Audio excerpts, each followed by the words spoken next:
Sabi, di man acquit?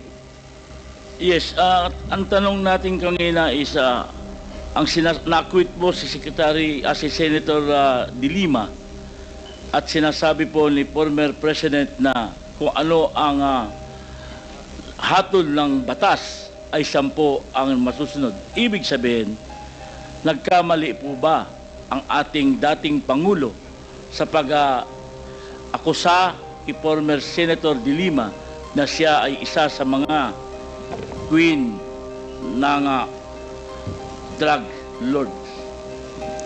Sir, saan mo narinig yan? Bigyan mo ako ng kopya. Saan mo narinig yan? Recording or a newspaper? Pangalawa, sir, nakalimutan ko na tuloy ang iksuhin.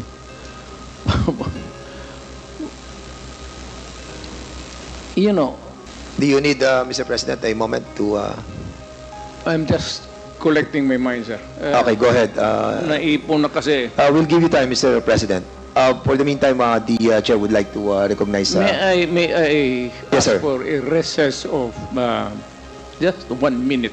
Yes, we'll give you a 2-minute suspension. The hearing is suspended.